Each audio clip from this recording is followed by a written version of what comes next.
Le sujet du vidéo d'aujourd'hui, c'est l'omniprésence de l'intelligence artificielle. Pourquoi devriez-vous travailler avec un humain plutôt qu'avec un robot? Donc, voici un top 20 des meilleures raisons pourquoi travailler avec l'humain et pourquoi l'humain l'emporte. Numéro 20, la responsabilité professionnelle. Un illustrateur humain a la propre responsabilité de sa propriété intellectuelle. Donc, il n'y a pas aucun problème et il y a de la traçabilité dans le processus. Donc, voici pour le numéro 20. Numéro 19, l'adaptation aux contraintes techniques. Donc, si vous avez un projet et que vous avez des spécificités techniques, l'intelligence artificielle est, oui, très capable d'interpréter un prompt, mais parfois vous allez perdre énormément de temps juste à essayer d'entraîner les AI pour le travail spécifique que vous avez à faire en main. L'illustrateur humain va aussi s'adapter avec le mode de reproduction, que ce soit pour l'imprimer ou pour le web. Donc, des contraintes techniques que l'AI n'est pas capable encore d'utiliser. Numéro 18, le networking professionnel. Donc, travailler avec un vrai humain, travailler avec un illustrateur, c'est travailler aussi avec son réseau. Donc, si vous avez besoin de collaboration, que ce soit un graphiste, que ce soit un musicien, que ce soit, bon, il y a différents types de professionnels, l'illustrateur amène aussi son réseau professionnel autour de lui. 17, compréhension des tendances du marché. Donc, le marché est en constante évolution. Vous avez certaines contraintes, que ce soit en termes de format d'image, de quantité d'image, de mode de couleur. L'avantage de l'humain, c'est qu'il se tient à jour normalement avec ces contraintes techniques que vous avez dans votre métier. En 16e position, le respect des normes culturelles. Donc, l'AI va se baser sur des modèles de données excessivement grands et ne fait pas nécessairement la nuance, la subtilité entre des différences qui pourraient être culturelles ou qui pourraient s'appliquer uniquement à un marché. Donc, le dialogue avec un humain permet en fait d'avoir le véritable dessin, le véritable résultat à quel on s'attend quand on travaille avec un humain.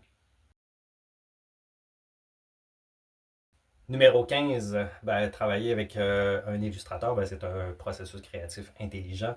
Donc, on est capable d'itérer, de donner du feedback, d'avoir des réponses, de changer des choses dans le projet. Donc, c'est vraiment quelque chose que l'humain gagne par-dessus l'intelligence artificielle. Numéro 14, donc personnalisation du style. L'humain peut s'adapter en fonction de la marque avec laquelle il travaille, avec le projet.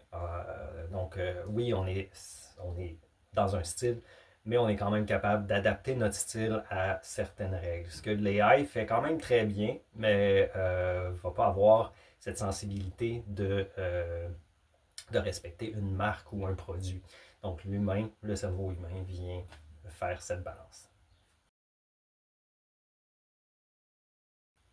Numéro 13, interprétation contextuelle. Donc, le cerveau humain est capable de cerner les différences, les subtilités dans le langage, dans le discours et de vraiment transformer une idée, une ligne en un projet final. Donc, encore ici, oui, c'est possible avec l'intelligence artificielle, mais l'intelligence artificielle, il faut vraiment être bon dans le prompt, dans la création de ce contexte-là. Ce que l'humain fait naturellement et qui n'a pas besoin d'être nécessairement entraîné. Donc, avec l'expérience, ça s'acquiert et c'est un avantage de l'humain par rapport à l'AI. Numéro 12, une expertise technique évolutive. Donc, un illustrateur a passé sa carrière à apprendre des choses, mais aussi à se former, à développer, à adapter son style. Et ben, c'est un des avantages du cerveau humain par rapport à l'intelligence artificielle.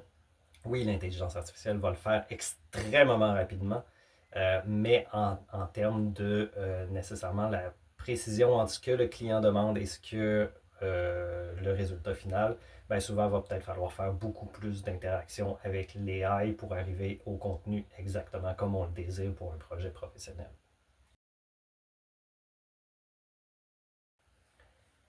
Numéro 11, le storytelling visuel, raconter des histoires. L'humain a évolué depuis des millénaires pour être bon à engager et raconter des histoires par le dessin, que ce soit nos ancêtres dans les grottes de Lascaux ou que ce soit au fil de l'histoire, l'humain s'est adapté pour être capable de raconter des histoires et le dessin est un excellent médium pour raconter ces histoires.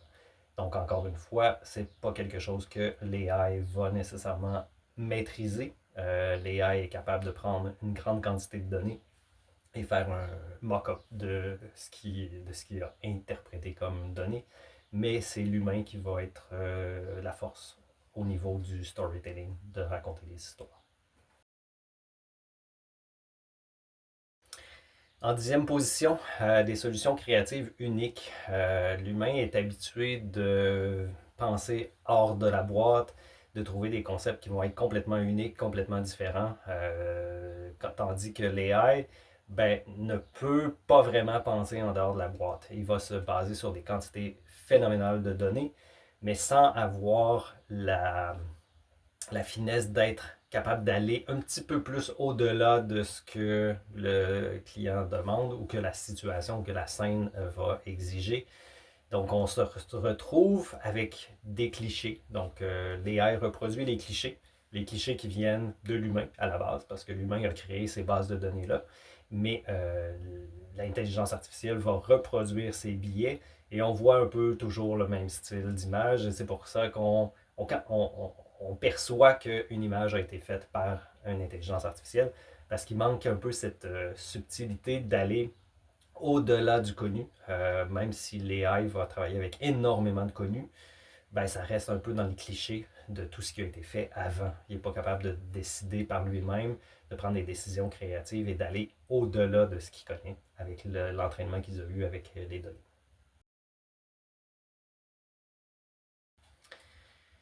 En numéro 9, l'adaptation en temps réel. Donc, l'humain est capable d'évoluer si le projet change, si les règles se déterminent. L'humain est capable d'évoluer, de dire, bon, OK, le vêtement n'est plus rouge, il est maintenant bleu, ben parfait, on peut le refaire. Euh, L'intelligence artificielle aussi peut le faire, mais il faut briefer l'intelligence artificielle à chaque fois qu'il y a un changement dans le créatif. Et alors, je parle de la couleur, c'est assez simple, mais si on voulait que le visage ait un ton un peu plus familier, qu'il ait plus un gros nez, qu'il ait plus une bouche, etc., bon, qu'on puisse modifier le concept en cours de route. Donc, c'est quelque chose que l'humain va être capable de s'adapter, mais que l'AI n'est pas capable à ce moment-ci. En numéro 8, la compréhension émotionnelle. Donc, l'humain est capable a évolué pour comprendre d'autres humains, pour savoir si un humain est heureux ou triste, ou s'il a besoin d'aide, ou s'il est fortuné, ou peu importe. Euh, Ce que l'AI ne sera pas nécessairement capable d'interpréter, c'est ici de la lecture d'émotions. Donc, c'est du gros bon cerveau humain qui est capable de déterminer en une fraction de seconde. Des fois, c'est juste un regard, des fois, c'est une précision dans une expression.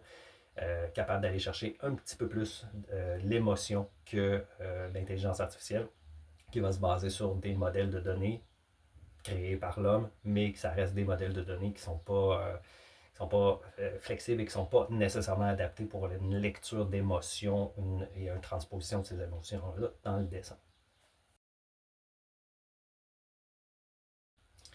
En numéro 7, la vision artistique qui est cohérente, donc au fur et à mesure d'un projet, c'est important d'avoir une cohésion artistique. Donc, que les personnages soient les mêmes, que les couleurs soient les mêmes. Et pour avoir travaillé avec l'intelligence artificielle, c'est une des grosses faiblesses de l'AI, c'est la cohérence. Oui, on aime une image, wow, c'est merveilleux, on l'apprécie, on y en demande une autre, complètement différent ou complètement hors track. Donc, en termes de la cohérence d'un projet, ben, l'humain est capable parce que l'humain va reproduire donc son même personnage habillé de la même façon au fil des pages du livre, ce que l'AI a un petit peu plus de difficulté à comprendre actuellement.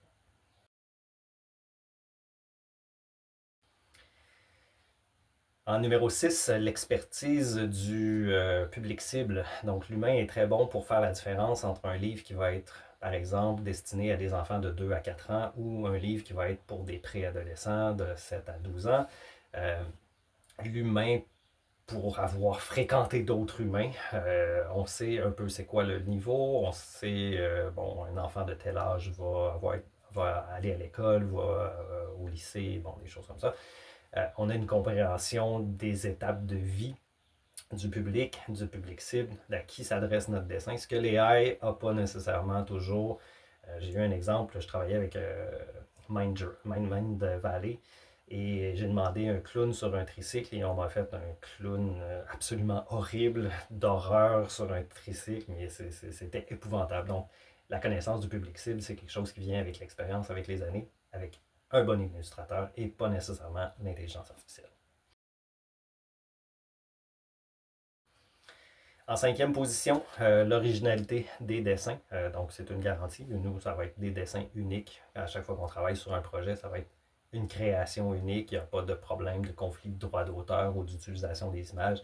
C'est quelque chose qui vient avec le travail d'illustrateur. Ce qui n'est pas nécessairement le cas avec l'intelligence artificielle. Beaucoup de projets peuvent potentiellement être en infraction de droit d'auteur parce qu'on reconnaît un style d'un artiste, parce qu'on reconnaît des lignes. Et l'AI ne sait pas, l'AI ne fait pas de différence. Pour lui, il s'est abreuvé d'une quantité phénoménale de données, est allé voir jusqu'au fond, mais n'a pas cette subtilité-là de nuance de est-ce que je suis en train de créer quelque chose de nouveau, est-ce que je devrais protéger cette œuvre. L'AI va juste plagier basé sur des quantités de données.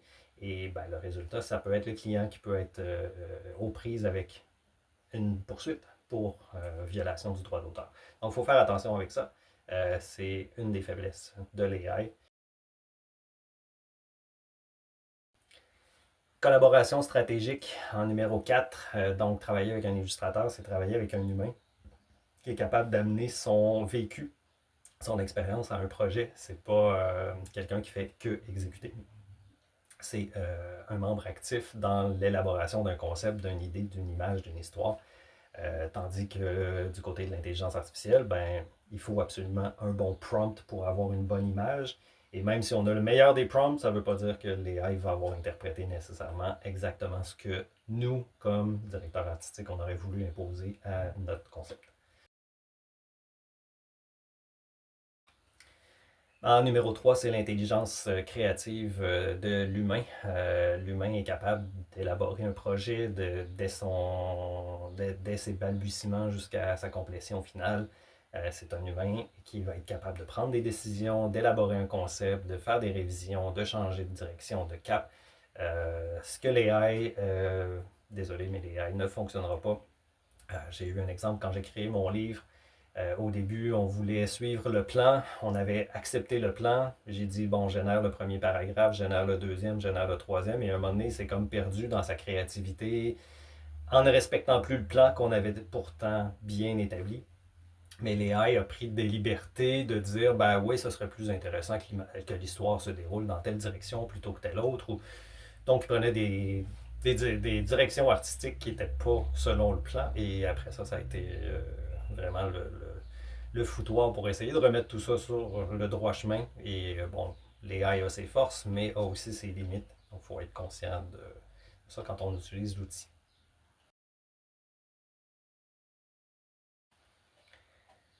Numéro 2, l'authenticité artistique. Donc, quand vous travaillez avec un vrai humain, c'est une véritable sensibilité que vous apportez au projet. Il y a de l'intention, il y a de la profondeur. On n'est pas juste dans le prompt, je veux telle image et on reçoit telle image robotisée après. Non, c'est un vrai processus créatif qui implique des émotions d'un vrai humain, d'une vraie personne. Et pour l'élaboration d'un projet de A jusqu'à Z, du début jusqu'à sa complétion, ben, il n'y a que l'humain qui est capable d'apporter cette authenticité dans ce style, dans son vécu, dans son image. Donc voilà pour le numéro 2. Et en numéro un, la création humaine, donc ça vient de l'âme, ça vient de notre énergie profonde, de qui on est, de qui on a développé depuis toutes ces années. Euh, ça insuffle une véritable, je dirais, humanité, même si c'est un cliché, dans chacune des œuvres. Mais est-ce que l'intelligence artificielle va avoir beaucoup plus de difficulté à comprendre la subtilité dans le langage, dans l'histoire, dans l'évolution, dans les personnages? Est-ce que ben, il n'y a que l'apport d'un humain qui va être capable de faire pour un projet? Voilà pour aujourd'hui. Voilà pour mon top 20 des meilleures raisons d'utiliser un humain illustrateur dans mon cas, plutôt que de l'intelligence artificielle. Si vous aimez mon contenu, ben, n'hésitez pas à vous abonner et puis ben, on se revoit dans un prochain vidéo. Merci, à la prochaine. Bye.